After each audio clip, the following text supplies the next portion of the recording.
never slow up, no I don't take shit. I got no love for the fakeness. If you wanna play tough and wanna hate this, I'll always show up.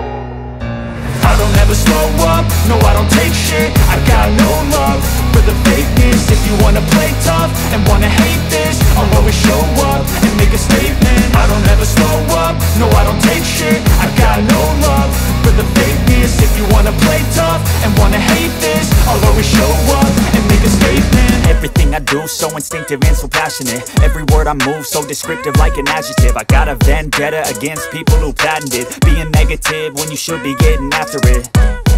I got facts over tracks, this and that. Spitting slow, spitting fast. I could roast, I could gas. Think I'm okay at last, but I don't know if that can erase all the past. And the pettiness, a reflection of the emptiness. Hilarious, you think you're worth my time, you're delirious. Mysterious, because you hide behind a fake exterior. Inferior, you know I'll always be a bit superior. Get off of me, this ain't no humble brag. I want you to hear words, you can say them back. I want you to feel free from the chains at last, and to believe in what you got, it was built to last, yeah. Now that I've been put through hell, I never got anyone's help. I had to do it all myself.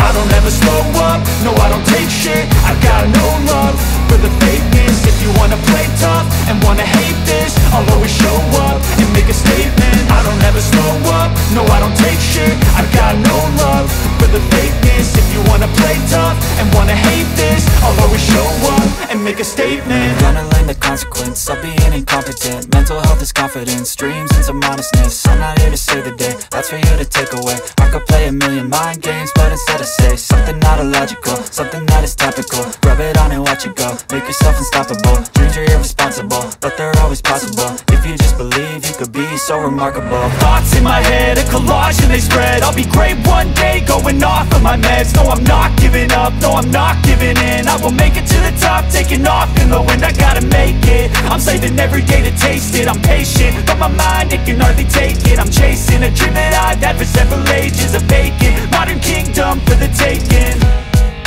Now that I've been put through hell, I never got anyone's help. I had to do it all myself. I don't ever slow up, no I don't take shit. I got no love for the fakeness. If you wanna play tough and wanna hate this, I'll always show up and make a statement. I don't ever slow up, no I don't take shit. I got no love for the fakeness. If you wanna play tough and wanna hate this, I'll always show up and make a statement. I don't ever slow up, no I don't take shit. I got no love for the fakeness. If you wanna play tough and wanna hate this, I'll always show up.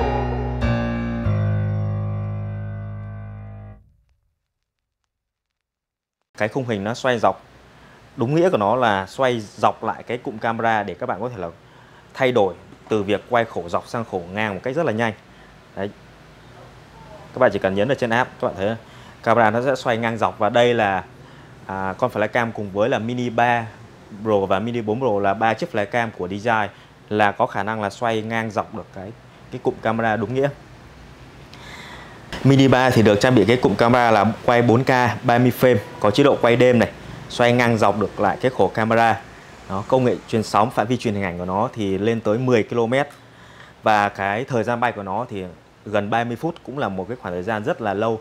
Trong một cái mức giá tầm trên 8 triệu đồng hiện nay thì đây là những cái thông số mình nghĩ nó là lý tưởng nhất dành cho một chiếc Flycam rồi các bạn.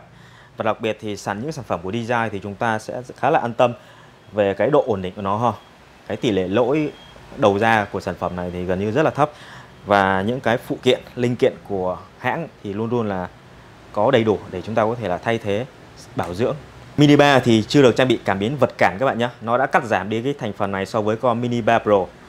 Tuy nhiên thì những cái động cơ của nó, động cơ không chở than và những cái thông số của động cơ thì vẫn được trang bị như Mini 3 Pro và Mini 4 Pro. Bởi vậy nên là cái khả năng kháng gió nó vẫn khá là ổn. Và ở cái cấp độ là tầm khoảng 4 đến 5 thì có nghĩa là chúng ta có thể bay được cái môi trường mà có gió một chút thì vẫn đảm bảo được cái vị trí ổn định của nó. Take off.